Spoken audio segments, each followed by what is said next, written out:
Hey guys, welcome to I was gonna say the Aysainye show, but Raw with Aysainye. See, you know what? The thing is, it rolls off the tongue when I say welcome to the Aysainye show. This is basically the Aysainye show, but it's a spin-off. You know what I mean? Like, it just happens, right? So before we get started with this episode, a major disclaimer. So if there's gula or themes that you feel uncomfortable with, then watch another video. Like watch a little clip, or just become a member, pay £4, and then just watch other content. Right, don't stress yourself out too much. But anyways, that's the disclaimer done. If you're not a Aysainye member, it's £4 a month, and what you get is unlimited access to Aysainye episodes, and you get to have the full raw episode. So all of the topics, dungia or whatever sort of saucy content that's there, you gotta watch it, man. You gotta watch it, and you're missing out. You genuinely are missing out. So today I have a very, very, very special guest. Who are you? Satnam from Incluseva. And what is it that you do? So, Incluseva is essentially a support group set up in Leamington Spa. We're based at Leamington Gurdwara, and we help and support and empower families whose children, young people and adults have any additional needs, so that they could be neurodiverse, have autism, ADHD, learning disabilities, physical disabilities, the whole spectrum. We started about a year and a half ago, and it's been difficult, but we've got to a point where we actually now support almost 60 families. Wow. Just within that 60 area. families, that's incredible. Okay, all right. You know what? The thing is, right, I think we have a lot to dissect with this introduction that you've given, right? And I feel like it's that thing with our Desi community. There's somewhat of a different attitude towards this whole topic and this issue, right?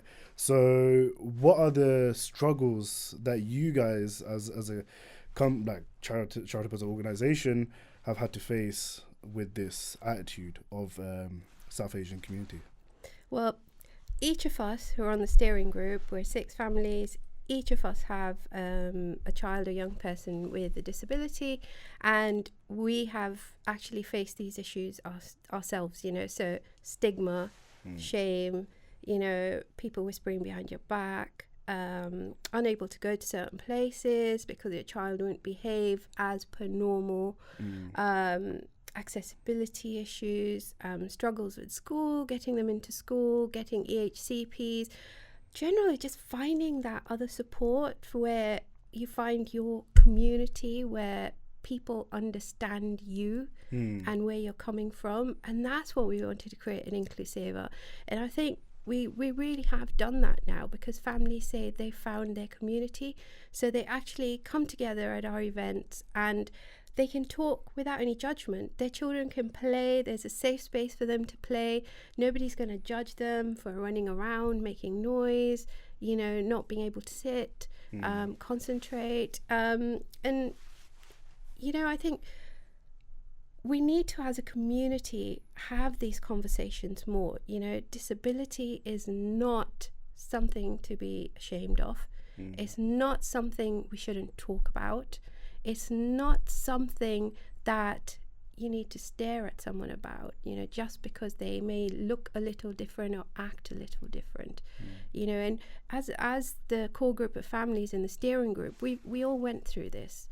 And when we came together early last year, we thought, we need to do something about this. We can't carry on like this. So 90% of our families don't come to the Gurdwara because they struggle with coming to the Gurdwara. 1, there's the stigma. 2, there's the staring. 3, their children won't conform to the normal behaviors that we say children should come to Gurdwara, sit. They can't sit. They can't cover their heads, and with that lack of education and the lack of understanding, they don't come, or they come to Gurdwara at really quiet points, during the day, during the weekdays, in the afternoon. But why can't we just have an inclusive Sangat? And have everybody as part of that Sangat. Okay, yes, we will have to make a few adjustments, and we've done that successfully with our group, and we have been able to make a few adjustments, So we need to have more of this conversation to bring those issues up. and talk about them. And the more we talk about them, the more we'll find solutions to them. We can't just hide them away, because that way we're losing a whole generation of our community. You know, they're just moving away. And, you know, we're talking about not just the mental health of the young person or the child who has a disability or neurodiversity. It's their siblings, you know, it's their mum, it's their dad, it's the extended family. You know, we need to talk more about parent carer mental health. How does it affect them? A lot of parent carers suffer isolation, depression, anxiety. You know, they're literally caring 24/7 in some cases. You know, so if we can come in as a community and provide that extra support to help them, you know, we can't go wrong here. You know, they're part of our community. Yeah. And the thing I want to break down, so there's quite a lot of golden nuggets of information, right? So you mentioned about like the attitudes, right? How do we fix this attitude within our community? Because whenever somebody's like within our community talks about this, you know, somebody being disabled or they encounter somebody, they don't necessarily know how to act. So like how do we change that? I think it's about educating the Sangat. It's about bringing that awareness into the places where we find it most difficult. So for example, we had an event last year where we had a professional come in to talk about autism and ADHD, and the event was open to the entire Sangat and the hall was full. So, you know, when people left that event, they said, I actually really understand why a child with autism or ADHD may not wear a putka. So why is it that people fail to understand this though? I think there's a couple of things. I think one is the cultural aspect. You know, they don't want to understand. Two is the language barrier. How do you translate those you know, the words into a language that they understand? And three is actually seeing it. So if you have a child or a young person or an adult with a disability within your family, you're more likely to understand it because you've lived that life, you understand it. For other people who are not involved in that, it's really hard for them to understand. And that's why the more events we have within our Sangat to educate and raise awareness within our Sangat, the more awareness we're going to have, the more people are going to understand. And the more we include everyone in our Sangat, so even the children with disabilities, the young people, adults with disabilities, the more we're going to raise that awareness. And the more people are going to say, yes, actually, you know what, I can go say hello to them. So we have parents come to us and say, you know, we went to the Gurdwara, my son and my daughter went up to say hello to the children and they didn't say anything, and their parents were there, and it really puts you on a downer. You think, oh my gosh, you know, I'd just like to say, you know, if you're that parent, you know, who, and you're not sure, go talk to that mom and dad and just say, is it okay to say hello? I'm not sure, you know, and just wave your hand and just say hello, because it means so much to that family and that child just to be included in that conversation, or just to be able to say hello. So I have a daughter who's almost 21, who is 21, and she says hello to every single person she meets, every single person. And over the years, in the early years, it used to bug me when people never say hello. Now I think, it's your loss. You don't say hello to. It's your loss. You missed out on all that happy energy she's given out to you. Yeah. You know? So I think it's more about educating people completely and having these conversations in the areas where it really matters. Yeah, no, I agree. I feel like it's that attitude, I think, as well, because there were times, I'm not going to name which Gurdwara, but like it was one in the UK where there was an incident that happened. I believe the individual had autism, and they had I feel like they had sensory overload with like the Ramal that they had on, and then there was a Gyani that was just like being like, yo, what are you doing, all of this stuff, and just sort of being very aggressive towards him. And even though like as a bystander you clock as to, you know, what's going on, and then you have to intervene and be like, listen, look, this is what's going on. But I feel like it's that old head mentality where like it needs to be a certain way, it needs to be like this, it shouldn't change.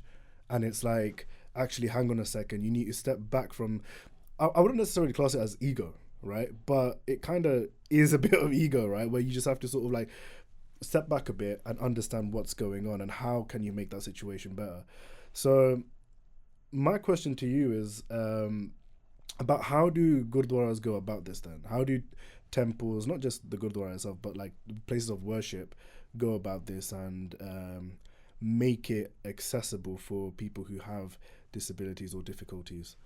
So I completely agree with what you're saying, because within our group we've had similar experiences, you know, where the Gyani's doing kirtan and, you know, one of our members' son's head was not covered, and, you know, in between the kirtan he was pointing saying cover the boy's head, and you're wondering, is he doing kirtan or is he asking him to cover his head? Exactly. And he couldn't do it because of that sensory issue. Yeah. You know, he can't, and he is someone who has a jura, so you know that family is on that journey. You know, they know, but they can't put a rumal on his head. And you know what, this thing, it just makes me question the fact of like, is the gurdwara really and truly for all people, right? Because I know that's a very controversial statement in itself, right? But when you start pinpointing and dissecting these little things that are going on within our community, it's like it just brings a big question mark as to, is it really and truly for everyone? It should be, and it can be, But and we have to find that solution to make it. And I think that's the reason we started Incluseva, and that's the reason we based ourselves within the Gurdwara.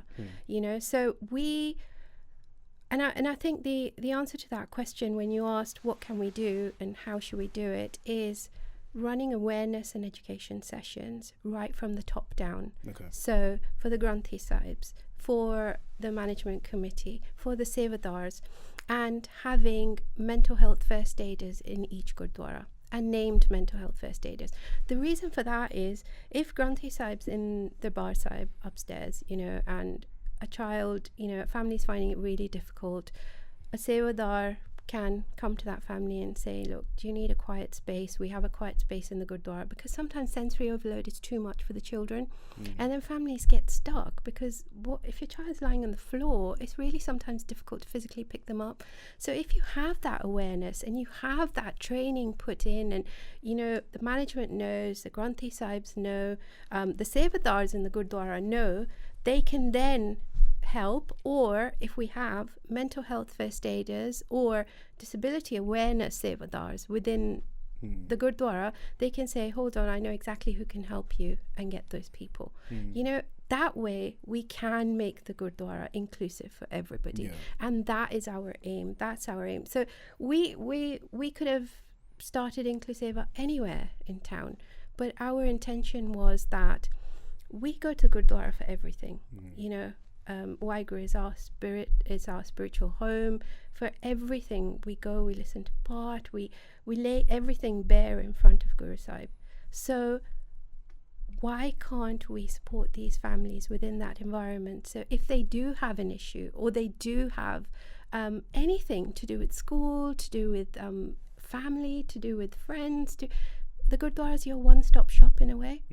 You know, so why can't we create that? And that is what we want to do. We want to be able to create that support for our Sangat in our community within our place of worship. So we're still including everybody, but we're also educating everyone at the same time. Of course. And we're not leaving anyone behind. You know, but it's a change, and I think it's a change that needs to come within our generation, and we're hoping that this is the beginning of that change, and we can make it happen. I agree with you, and I feel like also we can take this a step further, because I come from an architectural background. So when we look at how spaces can really affect the brain, right? And things that we can do within a Gurdwara. If we look at majority of the Gurdwara within the UK, either they're like warehouses, or they're really like brick heavy masonry type of buildings, right? But actually we can take it a step further and incorporate things such as light or even sound. We can, you know, change so many different various facets within a building, right, in the Gurdwara, temple, wherever, just to, it can enhance the spiritual nature of like your visit as well, but then also it can help with symptoms, you know, of sensory overload or anything like that. And it's all about the psychology of like how you experience the Gurdwara or the temple in such a way. And it's doable. It's something that you can do, but it's like you question it, like, are, you know, certain committees willing to spend and fund those sectors within the Gurdwara, right? Okay, are we going to like change the whole Gurdwara to look like this, to accommodate this, so that, you know, it can make somebody feel a certain way? Is that the priority, or is the priority is that how we're going to make this quote unquote business run, right? So the various different factors, which I think it's doable, but it's just about, are we going to do it? The thing I think is there has to be a balance. So there has to be that balance. There has to, yes, we understand, you know, the Gurdwara has to run.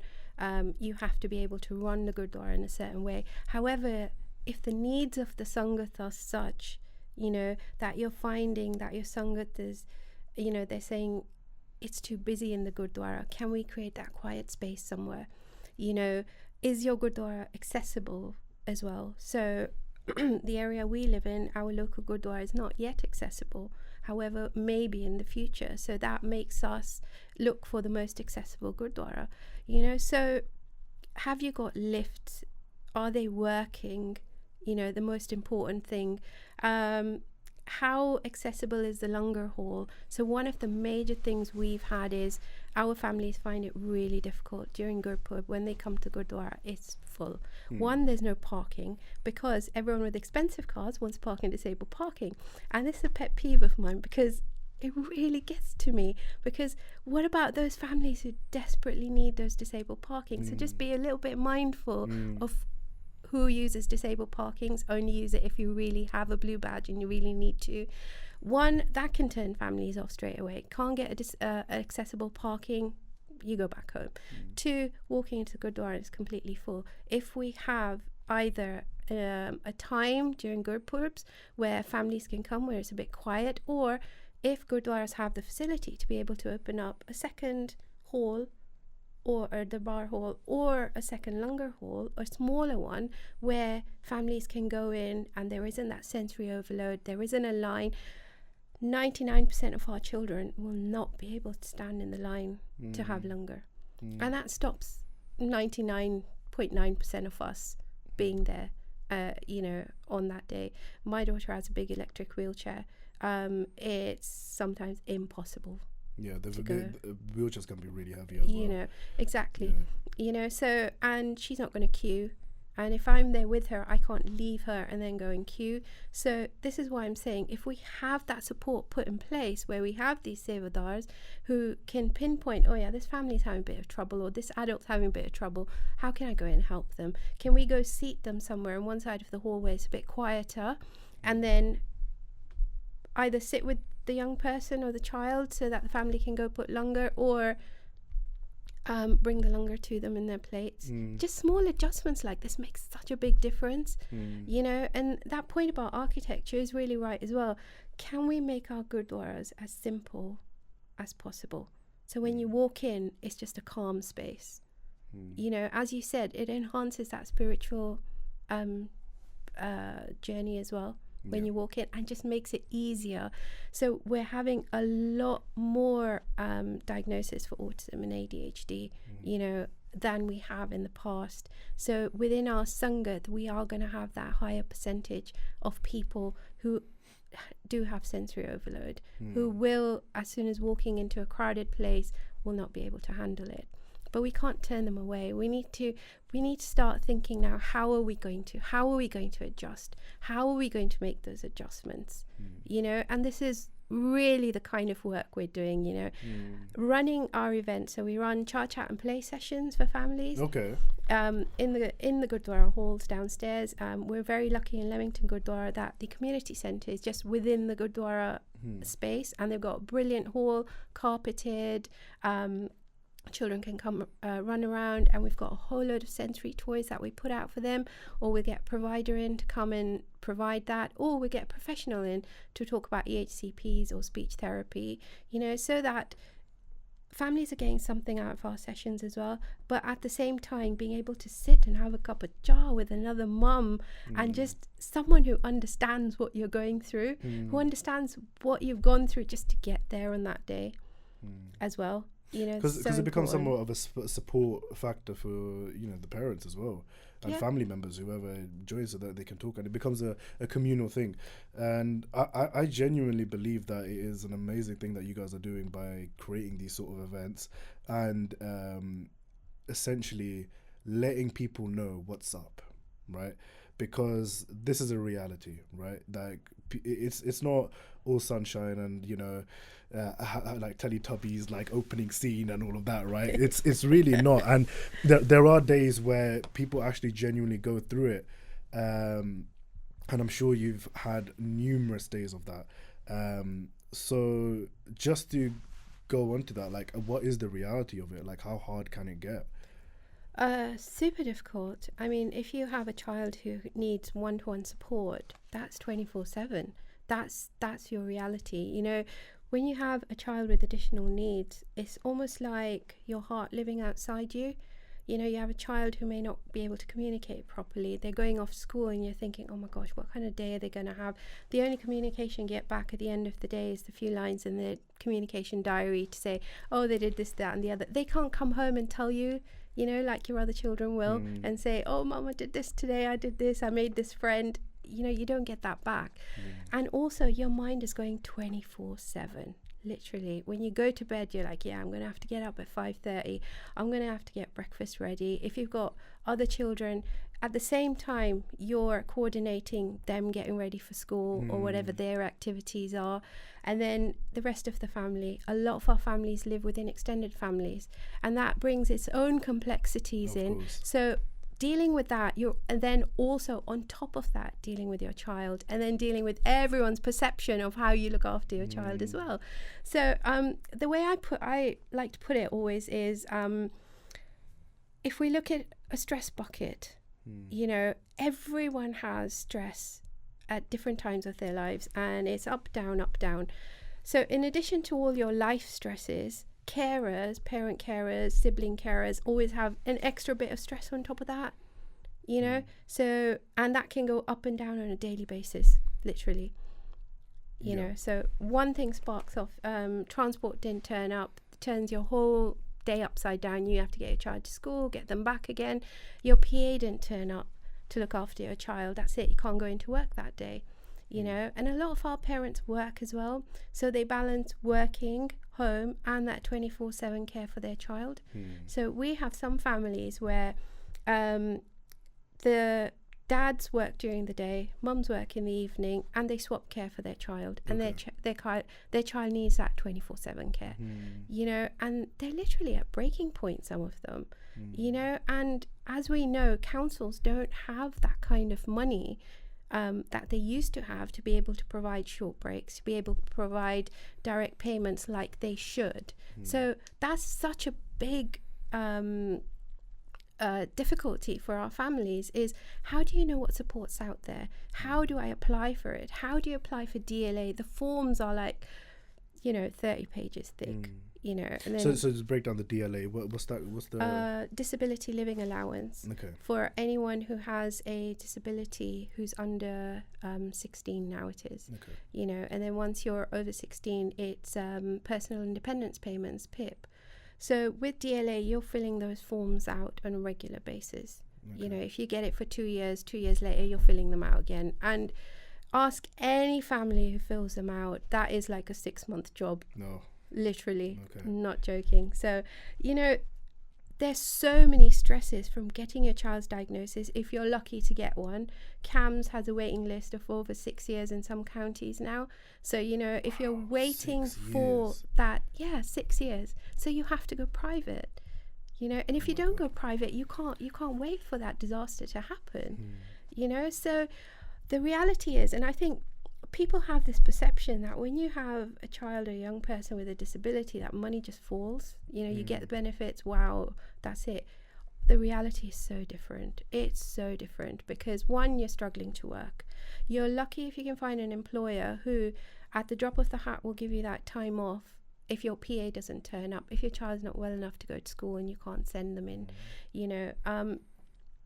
And in addition to doing that, you're dealing with all their paperwork, so all their medical appointments. I have a daughter who's under 9 different departments, you know, so has spent the first 18 years of her life at Grey Ormond Street, where everything was joined up together, moved into adult services, and now we're under 9 different departments between 3 hospitals, you know, which are over an hour away from home. So it's really tough. You become almost a PA to your child as well, in addition to being a mum. But what we need to remember is everyone needs that break, and that's what we need. You know, we need our community to understand that actually it's okay for a carer to take that break. You know, it's okay to do something for yourself. Of course. It's something, you know, it's okay to take that 1 hour out and say, do you know what, I need to go for a walk, I need to clear my head. Will you look after my child? And that's another thing. With our children, you can't just call up a babysitter or just call up anyone and say, hey, will you come and look after my kid for about an hour? I need to go and Tesco. It doesn't happen. No, because you know, you need someone who knows your child, and it's so difficult to find. So the first person you're going to turn to is either older siblings of your child, or your husband, or your wife, or immediate family. And depending where you are, you might not have that support. Of course, So a lot of our families are really isolated because they don't have that support network, so they don't get that break, so they can't get out. A lot of them work from home because it's the most flexible thing to do. So again, they're not going out, they're not meeting people. You know, a lot of them do online shopping because that's the most easiest thing to do. You're not going to take your kid into Tesco and have them throw half of Tesco down, you know. So there's a lot of isolation, a lot of anxiety for families as well. When they think, oh gosh, you know, I've got my EHCP meeting coming up, I have to prepare for it. But in addition to that, you've got all 100 things before that. You know, there's all that anxiety as well. So, and carers, it's a proven fact that carers are some of the last people to look after their health. You know, so we need to start creating that conversation, and that's what we're trying to do, to say, look, it's okay to take that break. It's okay when you come to our sessions that you have that little break to mix with other people, to mix with parents who understand what you're going through, to meet other kids to see what works for them and can that work for you, because 99% of the time the information parents get about support is from other parents. So it's not from other organizations, it's not from people in the council, it's from other parents saying, I've tried this out, it's worked for me, how, you know, and then you're like, oh, maybe it'll work for me, you know. Or I got direct payments to fund a PA, and you're like, oh, but my social worker said I can't do it. Then you have to go back to your social worker and say, look, I need to have this, and fight for it. And that's the other thing, is the non-stop fight to get services for your child.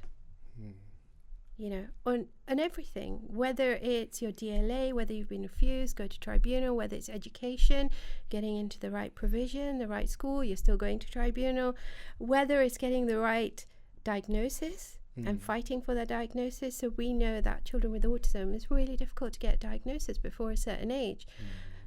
But parents who are really persistent, who really have to fight for it or go private, then get it, you know, and then that opens up a whole avenue of other support for them. So it's not easy. It's really not. It sounds, you know what, kudos to you, honestly. It's genuinely, and to all the parents out there that face this struggle on the day to day. I'm going to get a bit personal and talk about my side of things, actually. So I actually never mentioned this to it, well, this story, this quote unquote story, but like this conversation to anybody. This is the first time I'm actually opening up about it in a long time. So I have a lot of family in India. My Saki Masi, so my mum's sister, had a baby who was diagnosed with CPs, cerebral palsy, right? So she, the way that she was brought up was very interesting, because it's in India, right? And the beliefs in India, it's quite tabooish. Actually, not quite. It's quite a lot. Like it's like, oh, Aki, like, you know, like I'll get onto the things later. But it was tough, right? Especially for my Masiji and like just in general with the family that were there in India and my cousins. But obviously it becomes our thing where you have to give the right treatment, take them to doctors, and mind you, the doctors in India were quite good, right? In terms of like, you know, doing the checkups, seeing what's up and everything. But it did get to that stage where there were certain family members just being like, yo, like, ਜਿੱਦਾਂ ਕੁੜੀਆਂ ਮਾੜਾ ਜਿਹਾ ਬਾਬੇ ਦੇ ਕੋਲ ਲੈ ਕੇ ਜਾ ਏਦਾਂ ਠੀਕ ਹੋ ਜਾਣਾ ਮੈਨੂੰ ਪਤਾ ਆ like, you know, just take a like ਇਹਦਾ ਇਲਾਜ ਹੋ ਜਾਣਾ ਕੁਛ ਨਹੀਂ ਹੁੰਦਾ like don't worry, ਬਾਬਾ ਫਲਾਣਾ ਇੱਥੇ ਆਏਗਾ ਫਲਾਣਾ ਇੱਧਰ ਆਏਗਾ ਕੁਛ ਨਹੀਂ ਹੋਣਾ ਠੀਕ ਆ like they make these sort of like comments that are not needed, right? And it's quite it could be the lack of education, but also the way that these people back home think, right?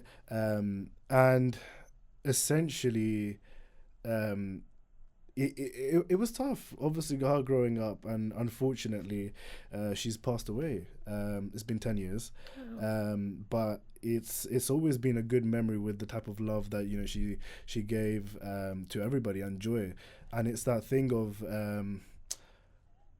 it's an important thing that every family should understand and know that there are things like this that is out there, and you've got to advocate for these type of things when, if possible.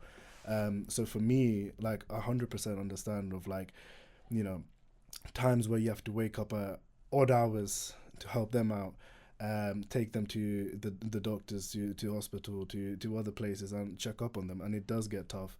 And I've experienced it firsthand with like even me taking her to hospital as well in India. So it is a laborious task, right? But it's that thing where the attitude comes back to like our community and how our community goes about it. Now, obviously, in India, it's a little bit different with like doors being quite big. It's quite open, like going into the Gurdwara, and obviously it's a bit different there. But again, it comes back to that whole thing of like the community understanding. Yeah. And yeah, I mean, each time, like even when I think about it as well, like I do get upset about like various ways that certain family members have made certain comments about her in general, and it's like, yo, like there's no need to show hate. Like there's no need to be like large, like she like large and all of that. Like this is the thing. Like no, there's not. You know what? Like, sorry about my language, but like fuck that shit. Like it's like, yo, this is reality. Like exactly. Show love. It's something like yeah. It just baffles me.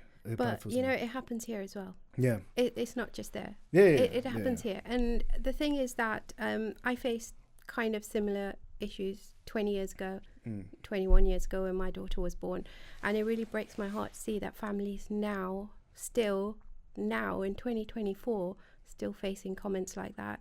So our families who go, you know, if they meet up with elderly or in the Gurdwara, they'll say, paat karya karo, or asar kuch theek ho jana bachara. And that bit really gets me, you know, when they say bachara or bachari, and I'm like, no, stop. Just stop. You know, it's not poor them. No, we need to do the best for them. All parent carers and all sibling carers, the one thing they do is look after their sibling or their son or daughter out of love. You know, and we, through educating everyone and saying, look, it's a medical condition, it's not going to change, but there are things, therapies that we can do to help. You know, like speech therapy might help bring on some words, and you know, physiotherapy might help them stand up, take a couple of steps, but it's not going to reverse the medical condition. Of course. You know, and that's the understanding. Yeah. That's the thing, that look, it's not going to change, but we can make it bearable and better. 100%. And the other thing is that it's about acceptance as well. Now, another thing is, I feel like I'm bringing all of my family stories out, like just like you know, one of my mummijis, right?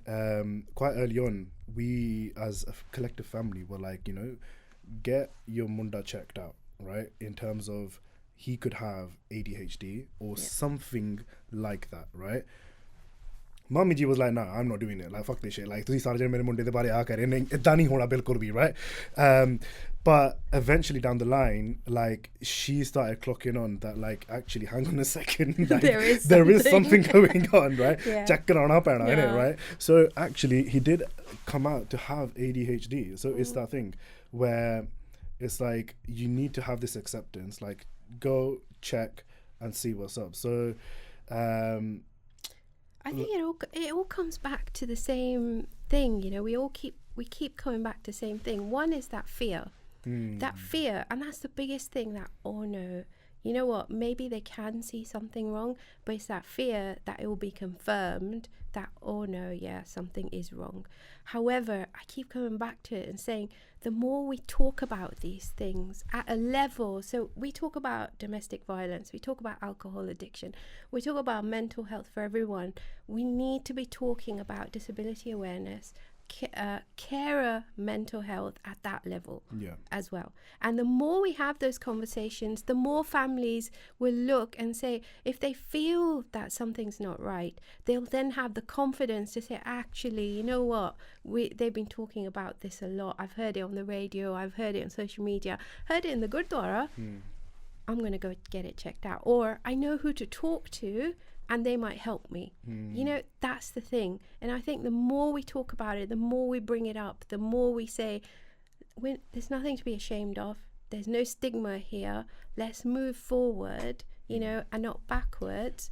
That's, you know, we will get to that point. And there are stages. So, you know, when your child is born, sometimes the disability is not as apparent. So let's break this down then, right? So then, let's say how life is for somebody who has ADHD or some sort of like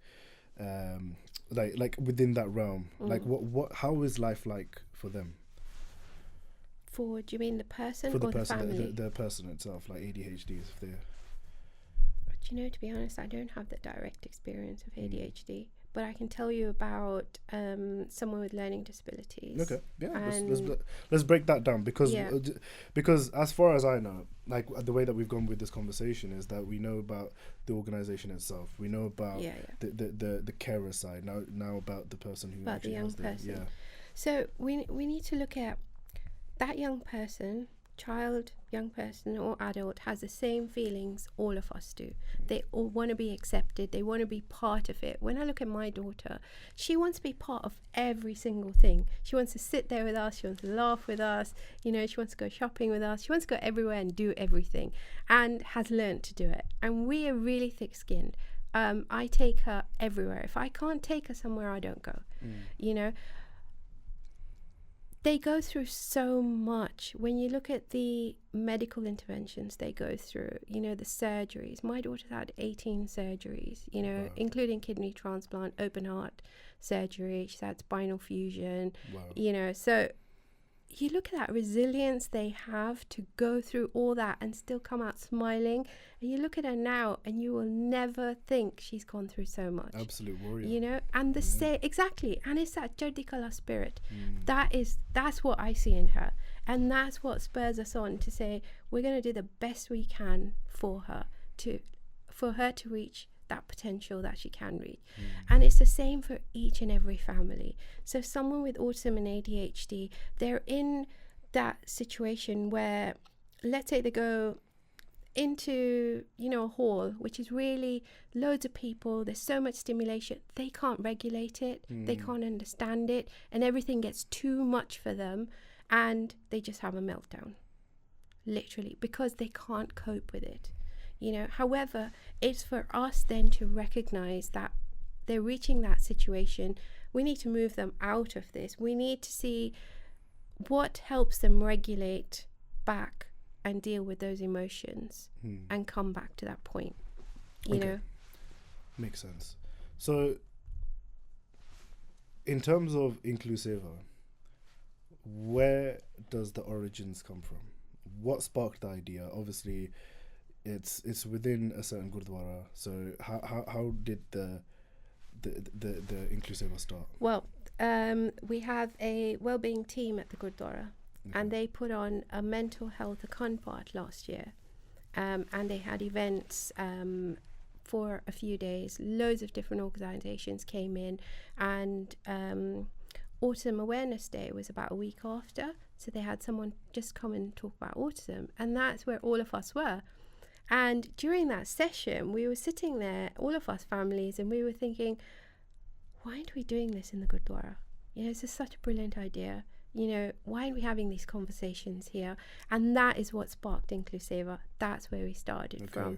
And from there, we then got together and sat down over a couple of months to say, how are we going to do this? Mind you, all of us work full time. All of us have kids with additional needs. 2 of us are professionals who work in adult services. One is a teacher who has a really high percentage of children with autism and ADHD in her class, so completely understands all aspects of the education side as well.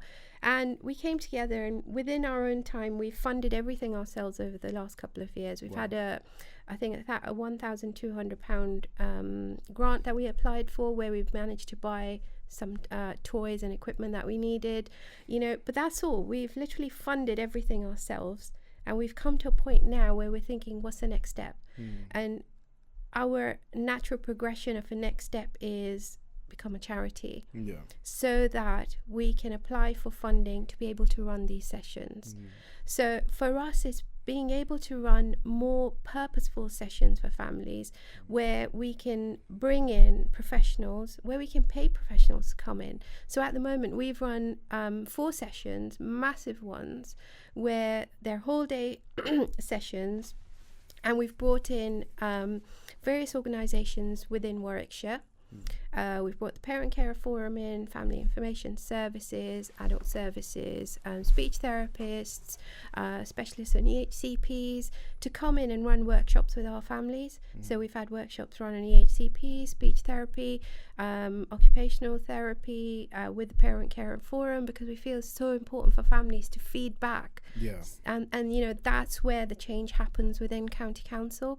So and we've done all this on goodwill so far. Literally goodwill from the community centre, because they've supported us amazingly, you know.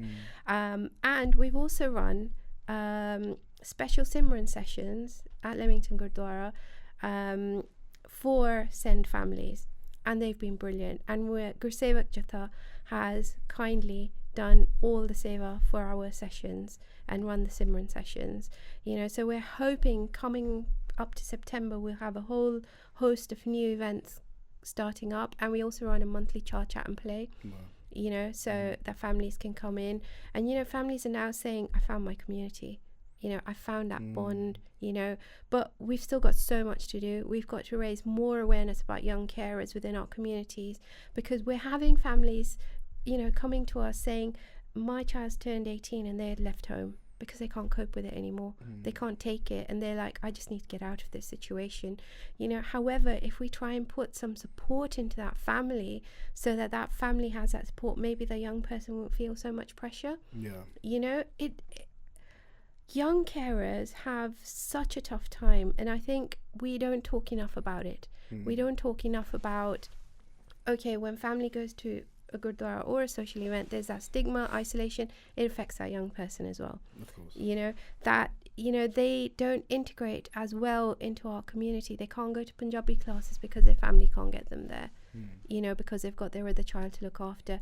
They end up with mental health conditions, you know, of their own, because they don't have that support. They don't have other young people to meet with who are going through the same thing. And I've seen it happen, you know. I've seen it where, you know, a young carer stands up in their school and talks about being a young carer, and then suddenly after the session, you have all these children saying, I'm in that same boat and I didn't even know I was a young carer and I really need help. And it's like, it's that thing of like, you're not going through this alone. Exactly. Right? So it's that thing of like, when you vocalize something, then people realize, actually, hang on a second. Wait, yeah, you know what? I'm going through that too as well. It's like, and you know, we've had that as well. So we talk about Incluseva to people, and they'll be like, yeah, actually my grandchild has autism, and you're like, okay, And the next person you talk to, yes, my neighbour's family, you know, they've got someone with autism, and you're like, it's there, you know, but people don't talk about it. But the more we do things like this and have interviews like this and bring it to the forefront, the more we're going to get that information out, then people are going to talk about it. So you mentioned something called, a keyword within that is SEND. Yeah. Right. So what is SEND? So SEND stands for Special Educational Needs and Disabilities. Okay. You know, so it encompasses all children who have special educational needs. And we use that term to kind of narrow it down so that when we have our Simran sessions, we're not trying to disclude any Sangat, but we want our families to come, and we want people to understand that our children are going to run around in their bar sahib. We're not going to stop them.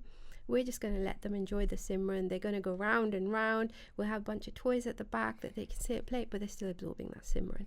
You know, so that term just means any child or young person up to the age of 25 who has special educational needs. Interesting. So whilst growing up, during primary school, right? So from reception to year 6, our primary school actually had a centre. So for kids who have special needs, right? And it was interesting because we had 2 kids. They were also in our class, but then also they weren't in our class. So it kept on going, like, you know, back and forth. And the one thing that I actually did like from our teachers, like, they explained that, listen, look, guys, sometimes they'll be here, sometimes they won't, but just, you know, enjoy when they're here. And so, like, you know, it's that thing. So how is schools nowadays? Like, what's the process within schools? Do we have schools that are focused in SEND, or are they not? Or, like, how does it work now? Well, we have a whole range of SEND schools. So they can range from P&I schools, which are physical and neurological impairment. Then we've got MLD schools, which are mild learning disabilities. Then we got SLD schools, which are severe learning disabilities. And we have, in some areas, got autism special schools. Okay. So those are just for children with autism. So in addition to all that, we've also got mainstream schools where children with autism can attend if it's on their EHCP. So their EHCP is like an education, health and care plan that any child with a disability will be able to apply for and get one. And it gives you the amount of support or the different kinds of support that should be put into your educational setting. So that might mean they might name a special school on your EHCP, so you're going to special school. So the EHCP is a particular document? Or? Yeah, it's a legal document. Okay. Yeah, that counties, so as a parent, when you are in school or before you start school, if the disabilities are apparent, you will then go through a process of applying for an EHCP. You will sit down with a social worker or a SENCO, that's a special educational needs coordinator, who will then put it together for you, and it will go off to a panel. They'll approve it. Should be done with a certain amount of time. It's not being done. Some EHCPs are now out after a year. So you have a child who's sitting in a mainstream school with no support, and you have to wait a year for that to come out. And there's some mainstream schools where there are children with additional needs, but there's extra support put in for them, you know, or some schools still also have a unit on the side where children just dip in and out of classes, like you said. So that's the kind of the breadth of the education. And then once you leave school after 18, then you've got special colleges, specialist colleges, independent colleges, or state colleges that you can go on to. So an EHCP should run from 0 to 25, so right up until college. But we know that because counties don't have enough money, they're not renewing some EHCPs after people turn 18. So it's a battle at that point as well to get into college as well. But that's, in a very, very, very basic way, that's how it works. However, the intricacies and the process of applying for one, filling it in, is so complex. It's really complex. And the EHCP, whilst the format remains the same in terms of the sections. Each county may have it in a slightly different way or a different format. So there's a general gist, yeah, but it's different for each one. Okay. You know, so yeah. All right, so that's interesting. I never knew about that. Yeah, That and is- yeah, and that's one of our, I think one of the things that our families find really difficult, because that's a legal document that the county has to abide by, and that's where you outline this child's going to have 10 hours of speech therapy broken down into XYZ sessions, and you have to be really specific. And sometimes when parents don't know how specific you have to be, that's where, you know, you get a very general, you know, thing put in for therapies or for provision or for support, and there's no specification in it. So when we get EHCP specialists to come in and talk to families, we're explaining to them, we're using, so within Warwickshire, we use a Warwickshire format, and we say, this falls within this section, this is how you need to fill it in, this is what you need to specify. Okay, so you talked about like a delay being there. So why are local services like spending so much time? Why is there a delay about, you know, processing these documents? I think it all comes down to, with counties have seen a large increase in EHCP. So one, some counties can't even deal with the number of EHCP requests they're getting. So that's creating the delay. The second is cut in services. You know, they just don't have the money to have enough people or staff there to process EHCPs. And secondly, it's really costly to get an EHCP to the county. You know, so if you have a child who's going into an independent college, that's costing over like £250,000, but they need that, you know. So that's where the delays are coming in. That's where, you know, the long costings are coming in. And there's often a split between the NHS and what the NHS provides and what the county provides. So things like speech therapy, physiotherapy are provided by NHS. And there's also then a further division. So normally children fall under social services, and that's a county provision. However, for children who have very high medical needs and whose primary need is medical, they fall under the NHS. So they fall under what we call continuing healthcare. So it then becomes a split of funding of what is the NHS going to fund, because this child is continuing health funded, which is CHC funded. So they still have an EHCP, but they have funding through the NHS and the county. And then that's where you hit a point, because it's very difficult to get the agreement on who's going to pay for what. And then once you turn 18 and you become an adult, if you are in receipt of CHC funding, you then don't fall under the county anymore. So you're completely NHS funded, you know. So, but certain elements of education in college, smaller elements, are still funded by county, and that's where the friction comes in, because the two don't work together. Even though we have education, health and care plans, education and health don't talk to each other as well as they should do. Interesting. You know? So then this makes me go back to the topic that we were talking about before, about like how there is this document that people need to understand what is going on, what are the symptoms, and how do you go through it, right? And what's the game of plan of action, right, essentially. But then I just think about like how in my primary school there was a separate room for certain children, right? And it's like in the Gurdwara we don't necessarily have that. No. And it's not common, right? And it's like it's not even thought about, right? So then it just makes me come to this whole question of like what is the future plans for your organization? Like, is it to tackle religious institutes and just, you know, spread that awareness, or how is it? So our key theme is we want to bring people back into our community, into our Sangat.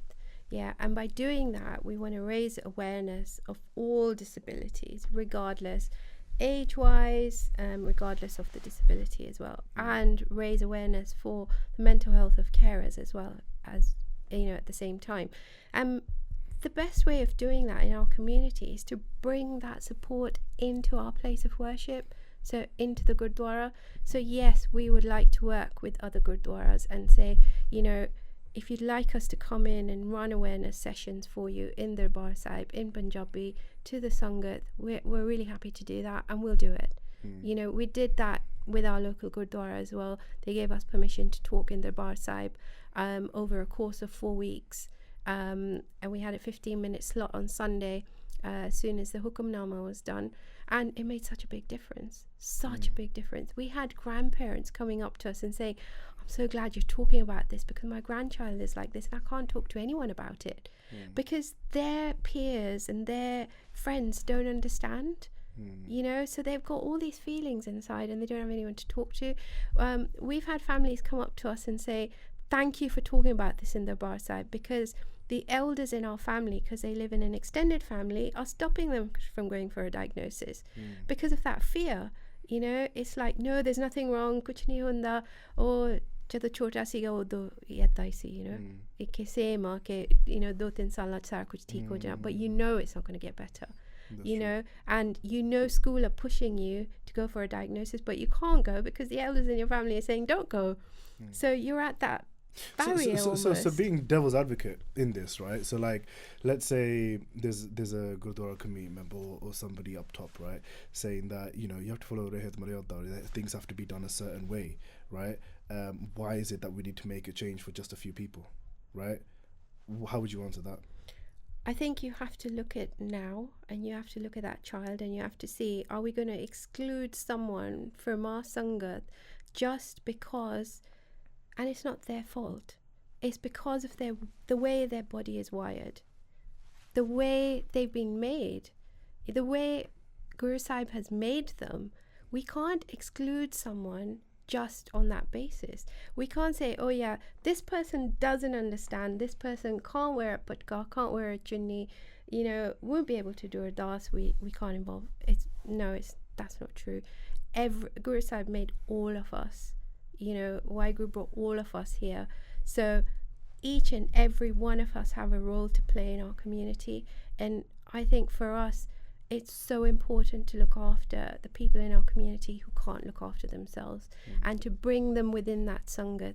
That's our seva, and that's what we're trying to do. For us, it's all that seva, just to be able to bring everyone into the community. And I would say to that committee person or whoever, and say, you can't exclude anyone from our Sangat that Guru Sahib has put on this earth, for a reason that they know, but for a difference that is not their fault. And exactly, and it goes back to the thing of that the Gurdwara is for everyone. It's for everyone. It's for everyone. Exactly. So to create that exclusion, it doesn't make sense, because if you go back to Harmandir Sahib, those who have been fortunate know that like there are people that are there who are unable. They can't walk. People who have physical deformities, right? And it's like they're there. They're not told like ਤੁਸੀਂ ਨਹੀਂ ਆ ਸਕਦੇ ਅੰਦਰ and all that. They are there. They're there to pray. They're there to be with Guruji. So exactly. It's that thing of like, why does that need to be the fact of over here because you're in the West? Nah, itda nahi hona chahiye. It needs to be following this and all of that, right? So it to me it's jarring, and it's like that change needs to be done. It needs to be. And that's why we need to, like I said before, it's very easy for us to just move our group out of our Sangat in somewhere in town and get a hall and run the sessions, but we want to be there. We want to be in Gurukar. We want to run them there because our children deserve to be there. And the more we bring them, the more we join them to Guru Sahib. My daughter can't sit. She won't sit quietly in the Gurdwara, but oh my gosh, you say Waheguru to her, she'll join her hands and she'll do this, and she understands. She completely understands. Goes to Gurdwara, we help her walk up. She do matha tek. She understands. She'll sit down. Everybody's quiet in her das, and then she say, "Let's go," or "Okay," and you're like, "Oh no," But the more we take her to the Gurdwara, the more people are going to understand her, the more people are going to accept her and say, okay, it's fine to be different. You know, that's the way Guru Sahib made her. I can't change her, you know, so, and I can't discard her. She's my daughter, you know, so I have to look after her, you know, and we all do it, you know. So I think you just have to accept, and you have to change, and you have to be that driver that drives the change in our community. Do you feel Incluseva is ready to tackle these issues? Absolutely. Oh my gosh, we have a very outspoken group of families, you know, on our steering group, the 6 of us, absolutely completely outspoken. We're not scared. You know, we will do what it takes, you know, to get that inclusive Sangat. But of course, we will work with everyone. I'm not saying that we're going to say this is our way and that's it. No, that's not what it is. But we get our point across one way or another. We will get it across, you know. And whether that's going into the Bar Sahib and talking about our own families to the Sangat and saying, this is our son or daughter, this is how they look like, this is what they look like when they have a breakdown, you know, showing them a video of that, explaining what autism is, explaining what disabilities are. My daughter has a tube in her stomach, so she's fed through a tube. So, you know, explaining that actually, you know, she's not going to be able to have langar, she can't eat solid food, but this is how she's fed, you know. And we don't want those bachari and those remarks, get, oh no, we don't want that. We don't want the pity. We just want our families, our children to be accepted as part of the Sangat. And that's it. And, you know, I have to say that some Gurdwaras, you know, with wheelchairs, they're so brilliant. You know, they'll let you go up into the Bar Sahib with a wheelchair. Some Gurdwaras don't. And I just say to the Gurdwaras who don't, provide wheelchair covers, wheel covers, or a space to be able to wash the wheels. Because if there's someone who's really ill who can't go in, we can't stop them and say, but let's put something in place so they can go in. You know, they're easy solutions. There's little solutions, little things that you can do, even major things that you can do, and it can have a major impact. Exactly. So I think it is interesting. It is interesting, this whole concept, and I feel like you guys have taken an incredible step to create the organization and to get your voices heard. And I feel like I've been very, very much educated in a lot of things, because we don't talk about these things. We genuinely don't. I mean, I don't know anybody that's really, really openly talked about this within our community, because it's such a closeted topic. Absolutely. And, you know, we have all those families who really, really struggle with going out even. You know, so if there's a family function, the first thing they think is going to be noise, it's going to be music, my child's not going to cope, I'm not going to go. So that immediately draws them out of that. And then the thing is, unless you have a really understanding family who really understand where you're coming from, that family is going to say, oh, that person never comes, you know, they don't want to be involved in the family or this. But I just say to all families, you know, if there's someone with a disability in your family circle, you know, talk to that family. You know, it's simple things like saying, I'll come over, I'll make you a cup of chai, let's just sit down and have a chat, you know, how was your day, what did you do today? Just simple things like that makes such a big difference. You know, instead of just thinking, oh, that person didn't turn up to my program, no, you know, no, but there's always a reason behind it. You know, I always tell everyone that for us, going to places like Tesco, if you have typical normal children, you're just going to literally put them in the car, get in the car, go to Tesco, do your shop, come back. For us, it's like a mission to get into Tesco. You know, for us, it's like, okay, is there going to be a changing place there? You know, and that's another pet peeve I have with a lot of places. For our children who are incontinent, who can't use a toilet, there's nowhere in our community, places of worship, Gurdwara, to be able to change them. So these are disabled toilets. They have a bed, height adjustable bed, Okay. and they've got hoists. Okay. So if your child needs hoisting, so they can't move themselves, they'll be sitting in their wheelchair on a sling that attaches to a hoist. So it's like, essentially, it's just like a a square. So with is this loops on the end. a separate room, or is it like So it's like a disabled toilet, yeah, but within it, it's got a hoist, okay, and it's got a height adjustable bed. So you can bring the bed down, you can take it up, you can hoist your child or young adult even into it. But for a lot of our children and young people who are incontinent, doubly incontinent, can't use the toilet, and maybe they're too big that you can't physically move them, you're really limited on where you go and what you do. You're limited to saying, okay, I'm going to make it for an hour and hope nothing happens, and I'll have to dash back home, or I'll have to Google a changing place. And 100% it's not going to be where we are. It's definitely not going to be in a Gurdwara, because I haven't come across a single Gurdwara at the moment who has a changing place. Yeah, I think it's the thing, isn't it? When it's like the Gurdwara, chalo safety standards, the and like there's a bathroom, all of that, like, you know, bath ho gaya, and so like that's it. It's just the basic stuff, right? Yeah. So, but we need to start thinking ahead. yeah, We need to start thinking now that, you know, we're going to lose a generation. We're going to lose these families if we don't start including them and making everywhere within our communities more accessible. They're not going to come. The siblings aren't going to come. You know, they're going to lose that. Can you imagine if there was a family fully supported in Guru Sahib, in Gurukar, you know, the siblings fully supported as well, that they're going to go forward when they have their families, they're going to be completely joined in Gurukar as well. You see, when I look back to my childhood, I spent a lot of time with my grandparents and my granddad, and we had Babaji Prakash at home as well. So my granddad used to do part and everything, and I think it's that faith that he instilled in us.